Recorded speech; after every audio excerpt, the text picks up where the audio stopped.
اور نبی کا کیا واسطہ؟ تو اس کو تو اللہ نے وہ عذاب دیا کربلا میں، میدان جنگ میں، کربلا کی جنگ سے پہلے کہ حسین کی کرامت بتائی دی۔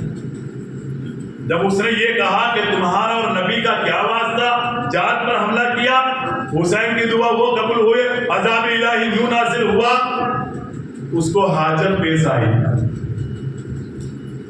اس کو زور سے جاجر لگ گئی، اس کو حاجت پیش آئی۔ اب وہاں تو کوئی چھپنے کی جگہ تھی نہیں، میدان ہی میدان تھا۔ اتنا پریشر اتنا بڑھ گیا، تھوڑا دور جا کر کے وہ بیٹھ گیا، بیٹھنا ہی تھا۔ بے عزتی دیکھو، اوپن ہو کر کے، اور اس کے لیے اوپن بھی ہونا پڑتا ہے، کپڑے اتار کر کے وہ بیٹھا کجائے حاجت کے لیے۔ پیٹ میں تو اس کو راحت ہو گئی، ناپا کی تو اس کی پیٹ سے باہر آ گئی، اور جیسے ہی ناپا کی آئی، کھڑا ہونا چاہتا تھا، کالا بچھو نہ جانے کہاں سے آیا، اس نے ڈس لیا۔ اور جو بچھوؤں کی جو جات ہوتی ہے اس میں بتایا گیا سب سے خطرناک جو جات ہوتی ہے وہ کالے بچھو کی ہوتی ہے۔ کالا بچھو کاٹا، کھڑے ہونے کی بھی ہمت نہیں، وہ ناپا کی ایسے ہی پراٹھی بات کے بیٹھ گئے۔ اس کے دم کا مارنے کے اندر دم اتنا خطرناک تھا، تڑپنے لگا اسی ناپاکی کے اوپر، ناپاکی کے اوپر تڑپ کر کے جاتا کہا، بہت ہمت کر کے میدان میں آیا، لوگوں سے کہہ رہے بچاؤ۔ دیکھ رہے لوگ کہ حسین کی دعا کے اندر یہ اثر ہے۔ بس اس کی حالت یہ ہوئی کہ ناپاکی کی حالت میں اوپن، بالکل برہنہ اوپن، وہ ایک بھی کپڑا نہیں بدن پر، اور ناپاکی کی حالت میں اس دنیا سے چلا گئے۔ اور یہ کرامتیں بتاتی ہے، حسین نے یہ باتیں اس لیے دکھا دی تاکہ حسین کو لوگ پہچان لے کہ خدا کے نزدیک مقام حسین کا یہ بھی ہے۔ یہ سب ہوا، اس کے بعد بھی وہ لوگ نہیں مانے، نہیں سمجھے، حسین کی حقیقت کو نہیں پہچانا انہوں نے۔ نعرہ جنگ بجا دیا گیا، جنگ کی شروعات کی بات کہی گئی، امام حسین نے کوفہ والوں کے خط ان کے سامنے انڈیل دیے، نہیں سمجھ میں آیا، اور ادھر سے نعرہ جنگ بجا دیا گیا۔ حضرت عبداللہ کلبی رحمت رضی اللہ تعالیٰ عنہ، جن کی شادی کو تقریباً 15 ہی دن ہوئے تھے، اور وہ ماں نے کہا تھا کہ بیٹا میرے بڑھاپے کا سہارا تو ہی ہے، مجھے معلوم ہے تیری شادی ابھی ہوئی، مگر میری ایک آرزو ہے۔ عبداللہ کلبی رحمت اللہ رضی اللہ تعالیٰ فرماتے ہیں، عرض کرتے ہیں امی جان بتاؤ تمہاری آرزو کیا ہے؟ تو امی جان کہتی ہے بیٹا قیامت کے دن جو لوگ شہید دنیا میں ہوتے ہیں ان کی ماؤں کو جب پکارا جائے گا تو یہ فلاں شہید کی ماں ہے، اس کو یہاں بلاؤ۔ سبحان اللہ۔ اے میرے بیٹے عبداللہ، میری آرزو یہ ہے کہ مجھے جب قیامت میں بلایا جائے تو شہید کی ماں کو بلاؤ، ایسا کہہ کے بلایا جائے۔ میری آرزو یہ ہے کہ تم حسین کے نام پر جان دے شہید ہو جاؤ۔ عبداللہ کلبی فرماتے، عبداللہ کلبی کے تعلق سے روایت میں آتا ہے ماں کی تمنا پوری کرنے کے لیے پھر آپ اپنی بیوی کے پاس گئے اور کہا کہ سن، تو تیرے بھائی، ماں باپ، تیرا گھر، یہ سب چھوڑ کر کے میرے پاس آئی ہے، مگر میری ایک آرزو ہے۔ ماں نے کہا ہے کہ میں میدان کربلا میں حسین کے ساتھ جاؤں اور میں اپنی جان دے دوں۔ تو بیوی بھی اللہ والی تھی، اہل بیت کی چاہنے والی تھی، اجازت دے دی۔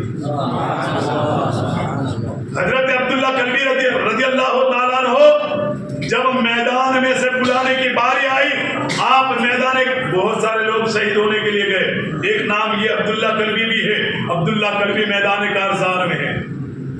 عبداللہ کلبی اپنی بات بتاتے میں کون ہوں، مجھے پہچان لو، میں یہ ہوں، کس کی ہمت ہے آؤ مقابلے کے لیے۔ جب آئے لوگ، حملہ وہ کیا عبداللہ کلبی نے، اس طریقے سے کام لیا، نہ جانے کتنے کوفیوں کو آپ نے نار جہنم میں روانہ کر دیا، اور لڑنے کا انداز اتنا ہائی لیول کا تھا، اتنا زبردست تھا عبداللہ کلبی کے لڑنے کا طاقت کہ کوفہ میں کوفی اور جتنے تھے وہ سوچ رہے تھے کہ ان کو کس طریقے سے قابو میں کیا جائے۔ ایک طرف آپ کی تلوار میں سے دشمن کے خون کے ٹپکے گر رہے اور دوسرا ہاتھ تھا کہ لڑتے لڑتے 4 انگلیاں آپ کی کٹ گئی تھی۔ آپ کے جوش اور جذبے کو دیکھنے کے بعد روایتوں میں آتا ہے کہ آپ کی بیوی بھی میدان میں تھی، وہ دوڑ کر کے کعبے پر آ کے میدان میں بیچ میں آ گئی۔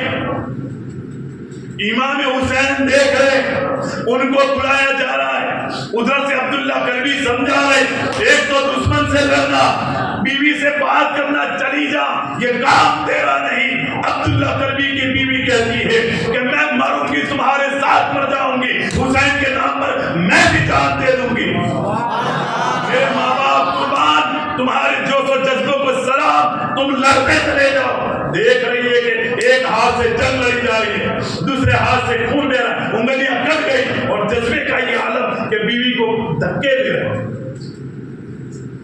جب عبداللہ کلبی کی بات ان کی بیوی نے نہیں سنی، یعنی میں بھی شہید ہونا چاہتی ہوں، اور ان کو جوش دلا رہے، لڑو، مارو اس کو، ادھر اس کو مارو، یہ جذبہ دے رہی ہے۔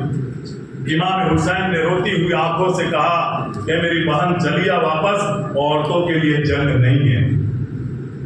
عبداللہ کلبی جب تک بھیجتے رہے نہیں مانا، مگر حسین نے ایک مرتبہ آواز لگائی، وہ حسین کی چاہنے والی تھی، اہل بیت سے محبت کرنے والی، ایک ہی آواز پر وہ واپس چلی آئی۔ تھوڑی دیر کے بعد یہ دیکھا امام حسین نے کہ عبداللہ کلبی اور 22,000 کے لشکر کے سامنے تنے تنہا ایک انسان کب تک لڑتا؟ لڑتے لڑتے حضرت عبداللہ کلبی شہید ہو جاتے ہیں۔ انا للہ و انا الیہ راجعون۔ جب یہ لڑائی ہو رہی تھی تو حور کو دیکھا لوگوں نے، حور کانپ رہے، گھوڑے پر بیٹھ کر کے حور کانپ رہے، بازو میں جو تھا وہ بھی بہت بڑا پہلوان تھا، سب پہلوانوں کی لائن تھی، وہ دیکھ رہا ہے کہ یار اس کا گھوڑا بھی کانپ رہا ہے، اس کے تھر تھرانے سے گھوڑے کے اوپر اثر ہوا۔ وہ بازو والا کہتا ہے، اے حور کیا ہوا، یہ اچانک تم کانپ رہے؟ حور کہتے ہیں کہ میں 2 سرحدوں کے بیچ میں آ گیا ہوں۔ کہا میں سمجھا نہیں، میں سمجھا نہیں۔ تو کہ سمجھ، ایک طرف جنت ہے، ایک طرف جہنم ہے۔ حسین کی خیمے کی طرف اشارہ کرتے ہوئے کیا کہا، ایک طرف جنت ہے، اور یزیدی لشکر کی طرف اشارہ کرتے ہوئے کہا ایک طرف جہنم ہے۔ بازو والا کہتا ہے تم کانپ رہے ہو، جنت جہنم کی بات کرتے ہو، کچھ سمجھ میں نہیں آتا، تمہاری طاقت کے چرچے میں لوگوں سے بیان کرتا ہوں۔ وہ بھی پہلوان کہتا ہے، ہم کہتے ہیں کہ یار وہ پلمبر اچھا ہے، حالانکہ پلمبر بھی کسی دوسرے پلمبر کی تعریف کرتا ہے۔